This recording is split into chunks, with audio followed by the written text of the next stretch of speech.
भारत को दमदार Iglas missile system मिले हैं। रूस से इस मैनपैड सिस्टम की डील 260 करोड़ में हुई है। इस मिसाइल सिस्टम से फॉरवर्ड पोस्ट पर भारतीय फौज की ताकत और बढ़ेगी। कि ऐसे मौके पे आपके दोस्त खड़े होने चाहिए, और अगर आपका पॉलिसी सक्सेसफुल होता तो अब तक आते लोग और कहते हम साथ खड़े हुए हैं। सऊदी अरेबिया क्या है, क्या कह रहा है सऊदी अरेबिया? भारत को रूस से एयर डिफेंस मिसाइलें भी मिल गई हैं। लड़ाकू विमान, ड्रोन, हेलीकॉप्टर मार गिराने में ये खासा सक्षम है। कंट्रीज अपने जो अलाइज, अपने पार्टनर्स, अपने दोस्तों की मदद करते हैं जंग के वक्त में, और एक ऐसे ही वक्त में रशिया की तरफ से इस टाइमिंग, ये जो टाइमिंग है, ये बहुत इंपॉर्टेंट है। ये वक्त वो है कि हमारे दोस्त भी आगे आए और हमें बताएं कि हम भी तुम्हारे साथ हैं। वो किधर है भाई? ईरान तो कह रहा है कि वो इंडिया भी हमारा भाई है। 2.5 किलो वजन वाले इस मिसाइल सिस्टम की रेंज 6 किलोमीटर से ज्यादा है, तो इसकी स्पीड 400 मीटर प्रति सेकंड के करीब है। इसका मतलब पाकिस्तान के ड्रोन, हेलीकॉप्टर और फाइटर जेट अगर भारतीय सीमा में घुसे तो पलक झपकते ही ये मिसाइल उन्हें ध्वस्त कर देगी। विदाउट, अगर हम न्यूक्लियर वेपन्स नहीं इस्तेमाल करें तो हम नहीं बचेंगे, फतह उनकी होगी। पाकिस्तानी आर्मी के पास हेलमेट्स की कमी है। हेलमेट जो कि लड़ाई के लिए जाते हैं, बैलिस्टिक हेलमेट होता है। रशिया की तरफ से बहुत बड़ा स्टेप नजर आया। रशिया ने इंडिया को एक बहुत कमाल के एयर डिफेंस के लिए मिसाइल्स भेज दिए हैं। देखिए, अभी तक दुनिया में जो जंगें लगी, जो जंगें होती नहीं, उसमें ये देखा कि कंट्रीज अपने जो अलाइज, अपने पार्टनर्स, अपने दोस्तों की मदद करते हैं जंग के वक्त में, और एक ऐसे ही वक्त में रशिया की तरफ से इस टाइमिंग, ये जो टाइमिंग है, ये बहुत इंपॉर्टेंट है। प्रेसिडेंट पुतिन ने ये ईगला एस मिसाइल्स इंडिया को भेजे हैं, और ऐसी टाइमिंग में कि जब पाकिस्तान देख रहा है। और आप ये देखें कि हमने इससे पहले वाले शो में आपको ये बताया था कि रशिया के फॉरेन मिनिस्टर ने कॉल की थी इंडिया, और सब ये कह रहे थे कि उन्होंने ये कहा है कि जी आप जो हैं अगर डिप्लोमेसी चाहते हैं तो हम करवा देते हैं। तो मेरा तो ख्याल है कि उन्होंने ये कहा होगा कि हम आपको ये डिफेंस मिसाइल्स भेज रहे हैं। और कहां वो फोन कर रहे थे डिप्लोमेसी के लिए, जो कि लोग कह रहे थे, जो खबरें आ रही थी, और कहां उसी के साथ ये खबर मिलती है कि अब एक बड़ी खेप प्रेसिडेंट पुतिन की तरफ से इंडिया को डिफेंस मिसाइल्स, ईगला एस मिसाइल्स वो दिए जा रहे हैं। और इसके बारे में ये बताया जा रहा है कि ये जो मिसाइल्स हैं, शिपमेंट है Russian Igla S air defence missiles. ये जो दोनों के बीच में, इंडिया और पाकिस्तान के बीच में टेंशन है, इसने अब एक ऐसे वक्त में मिसाइल्स का भारत भेजना पाकिस्तान को शॉक कर दिया। इस खबर ने ये जो एक स्टेप लिया है रशिया ने, वैसे तो देखिए मैं ये समझती हूं कि इसमें शॉक होने वाली कोई बात नहीं है। वो क्यों? क्योंकि जो आप हैरान हो रहे हैं, आप क्यों हैरान हो रहे हैं? रशिया तो इंडिया का बहुत ही गहरा दोस्त है। आप ये सोच रहे थे कि रशिया इंडिया को कोई ऐसे मिसाइल्स नहीं भेजेगा? क्या आप ये सोच रहे थे कि रूस भारत की ऐसी कोई मदद नहीं करेगा? अच्छा, मदद तो करनी थी भारत के, तो जितने, मैं तो ये देख रही थी कि बल्कि अमेरिका की तरफ से भी कोई बात की जा रही है किसी मिसाइल की, हॉक या कुछ इस तरह का नाम आ रहा है।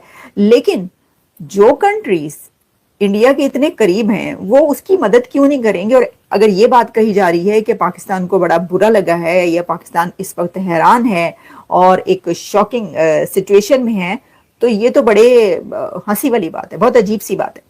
क्योंकि क्या चाइना पाकिस्तान को असलहे से मदद नहीं कर रहा?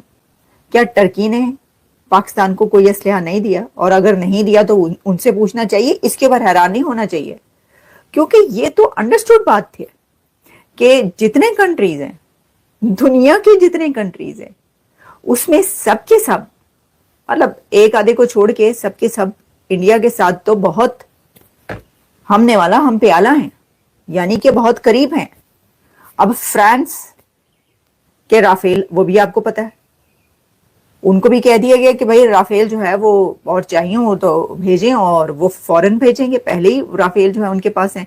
अच्छा, फिर ऐसे ही अब रशिया की तरफ से ये जो बात आई है सामने इसके अंदर ये कहा जा रहा है कि ये तकरीबन, आपको ये भी बताएं, देखें ये जो बात की जा रही है ना, ये पाकिस्तान को बड़ा, अगर फर्ज करें ये बात कहते हैं, वैसे तो मैंने जो कहा कि बुरा लगने वाली कोई बात नहीं है, लेकिन अगर ये बात की जाती है तो ये बात आप याद रखें, 250 करोड़ से ज्यादा की मालियत के ये हैं defence missiles, air defence missiles. आप देख सकते हैं सामने हेलमेट है, वो मोटरसाइकिल वाला हेलमेट है, और दो बाकियों के पास है ही नहीं हेलमेट, एक के पास है वो सिर्फ मोटरसाइकिल वाला।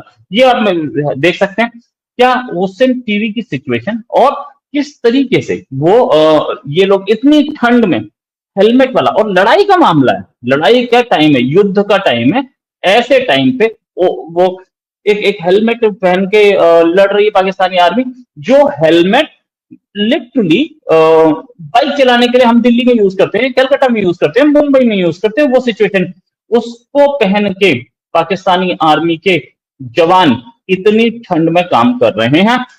इससे गोली रुकेगी मुझे तो नहीं लगता, लेकिन पाकिस्तानी आर्मी फिर भी कहते हैं कि हम दिल्ली में पहुंच जाएंगे, फतेह करेंगे और एप्रोप्रिएट जवाब देंगे। एप्रोप्रिएट जवाब इस हेलमेट से तो नहीं दिया जा पाएगा। मैं फिर से आपको दिखाना चाहूंगा, ये देख लीजिए आप, ये देखिए सामने ये जो हेलमेट पहना है, ये किसी उसका है, मुझे तो शक है कि ये कुछ रोक पाएगा। Sir anyways I have much more to say, और मेरे साथ हैं मंजरी अग्रवाल जी। मैम हेलमेट नहीं है इनके पास, साथ में आपको एक और दिखाता हूँ, पाकिस्तानी आर्मी के कितने बढ़िया कैसे लोग हैं।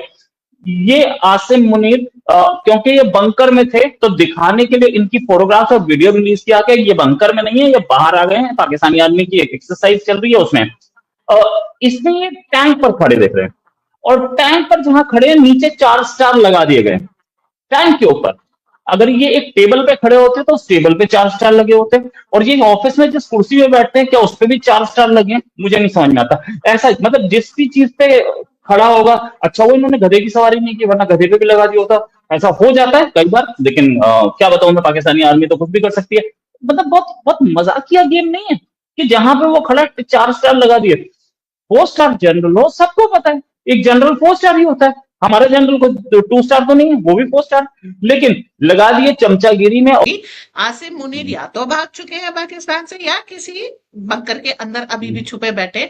इनके पास इतनी औकात नहीं है कि इंडियन आर्मी को फेस करने के लिए बाहर आ जाए। अब आ जाते हैं बाहर सवाल उस हेलमेट पे। वो भाई साहब अपना घर से लाए होंगे, पाकिस्तानी आर्मी के पास कुछ है नहीं, ये लगातार इंस्ट्रक्शन दे रहे हैं, अपनी पोस्ट मत छोड़ो, अपने हथियार सरेंडर मत करो, बहादुरी से लड़ो। अपनी चौकियों से अपने झंडे खुद उतार लिए हैं। 8-10 लोग होते थे एक चौकी पे, उसको घटा करके 2 कर दिया। मास रेजिग्नेशन चालू है, BLA हिट कर रही है। तो ऐसे में आप समझिए डर का बहुत बड़ा माहौल है, और इमरान खान भी नहीं है जो ये बताए आपने घबराना नहीं है। घबराई हुई ये आर्मी है और इस तरीके की हरकत करिए, और बाकियों को ये बता दिया कि अल्लाह का नाम लो, और ये जो तुम्हारी मंकी कैप तुमने पहन रखी है ये गोली बचा लेगी, क्योंकि पाकिस्तान के ऊपर बर्दाश्त है। और जहां तक सवाल है, अयोध्या में आकर के इनके लोग कह रहे हैं कि वो राम मंदिर ध्वस्त करेंगे एक बार फिर, और बाबरी की ईंट रखेंगे। भाई साहब जरा पास्ट में जाओ, याद कर लो जब हमने वो विवादित ढांचे, तो बाबरी मस्जिद कभी भी नहीं थी, विवादित ढांचा जब हमने गिराया था, पाकिस्तान तब भी था, पाकिस्तानी फौज तब भी थी। जब हमने वहां पे कंस्ट्रक्शन शुरू किया, पाकिस्तानी तब भी था, पाकिस्तानी फौज भी तब भी थी, और तब तो न्यूक्लियर असलहा भी था तुम्हारे पास, एटमी बम। तो अभी भी आप कुछ नहीं कर पाएंगे। भारत ने अभी युद्ध का आगाज नहीं किया है, सिर्फ ये कहा है जो जो इस आतंक में न शामिल था उसको हम चुन चुन के मारेंगे।